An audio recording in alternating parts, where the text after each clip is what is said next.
Oduu gammachiisaa haati daa'ima erga deessee reefu guyyaa 18 taate waliin jijjigaa manaa keessa turte daa'imni iseetii fi isillee lubbuun baraaramanii. Kun oduu ijoodha. Gara oduu bal'inaa balaa kirkira lafaa Venezuelaa mudateen haati daa'ima Paatiinoo jedhamtu daa'ima ishee kichuu umrii guyyaa 18 qabu waliin mana iseetti diigamee caccabe keessa turte lubbuudhaan baatee ijoo miidiyaalee addunyaa taateetiin jirti. Daa'inaan akka jettutti ilmi koo hanga lubbuun jirutti anis lubbuudhaan turuun nan danda'a jechuun abdii fi jabina sa'aatii hedduudhaaf mana diigame irratti caccabe sana keessatti obsaan ture jette. Ilmi ishee Juan David hafuura baafachuu isaa jiraachuu fi jiraachuu dhabuu isaa mirkaneeffachuudhaaf yeroo baay'ee funyaan isaa tuqaa akka turte himte. Akkasumas sa'aatii hedduu gamoo diigame jalatti dabarsite sun yeroo baay'ee sodaachisaa ture. Daa'imni ishee hammattee rabbii kadhachaa akka turte ibsiteetiin jirti. Yeroo kirkira lafaa san mudatetti daa'inaan gamoo abbaa darbii 8 keessa naannoo qarqara galaanaa kaaba Venezuelaa kan Lo'aagorii jedhamutti uffata miicaa akka turte ibsiteetiin jirti. Yeroomaa kirkirri salphaan dhagahamuu jalqabee battaluma daa'ima ishee hammachuun fiigde. Haa ta'u malee sababa kirkirri lafaa meeshaalee manaatiin rukutamuu turuu yaadachiisuun akkamitti akka ilma koo rifaasuun lafatti gad hin lakkisin miira keessan ture hin beeku jechuun ibsiteetiin jirti. Carraan qabu baramuu waan ta'eef achis iyyaa jalqabu garuu ammoo namni ishee dhaga'uu akka hin dandeenye hubattee callisuu filachuu himteetiin jirti.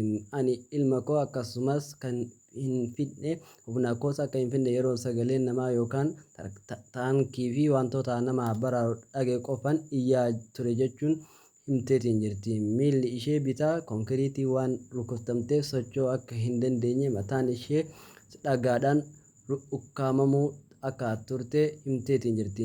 Amma immoo sa'aatii dheeraa sana booda keessatti akkamitti akkan tasgabbaa'ee ture hin beeku kan jettu dubartiin tun garuu ammoo kitaabni qulqulluu ishee jala akka jiru hubachuun abdii argadheetiin jira jette. Ilmi koo gara lubbuun baraaramutti akka ta'e achirraan hubadhe kan jettu daa'inaan dukkana limixii keessatti abdii xiqqaa ifa addeessa fakkaatu tokko arguu akka dandeesse himteetiin jirti.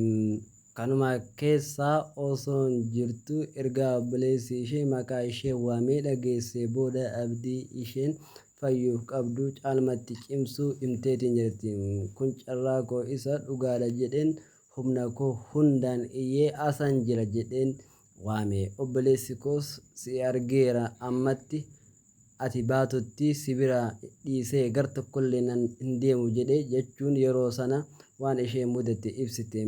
Booda gareen hojii lubbuu baraaruu hojjettu carraaqqii cimaa fi taasisuudhaan haadhaa fi daa'ima ishee of eeggannoo haala jabaadhaan baraaruu himameetiin jira.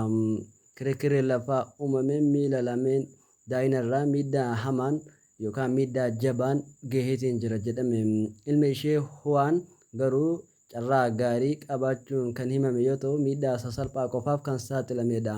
Juan David daa'imni ishee umrii guyyaa 18 qofa qabu kun balaa kirkira lafaa Venezuelaatti yoo xiqqaate hanga ammatti nama 1,500tti dhiyaatu du'aan kana irraa hafuun mallattoo abdii guddaa ta'eetiin jira. Pirezidaantiin biyyattii balaa Venezuelaa san keessatti mudate yeroo ibsan Venezuelaa keessatti balaa uumamaa baay'ee cimaa jechuun ibsaniitiin jiru. Gareen balaa tasaa fi lubbuun namoota baraaruu akka ibsanitti ammallee lubbuu kumaatamoota baraaruudhaaf barbaadamaa akka jiran namoonni kumaatamaan lakkaa'aman dhabamanii hanga ammatti eessa buutee miila bakar waareetan fooqii jala barbaadu akkuma itti fufanitti himaniitiin jiru. Garuu abdiin namoota lubbuun jiraachuu guyyaa guyyaarraa xiqqaachaa akka deeme BBC, Al Jazeera, CNN fi Anadolu irraa waabeffanne. Oduun namaaf qabanne kanuma hanga xumura qophichatti waan dhaggeeffattaniif guddaa galatooma. Odeeffannoo haaraa fi wayitaa argachuuf ammoo YouTube kanaas subscribe gochuudhaan akka na jajjabeessitan asumaan dhaamsa koo isinitti dhaammadha. Odeeffannoo haaraa fi qabanne kanuma hanga xumura qophichatti waan dhaggeeffattaniif guddaa galatooma.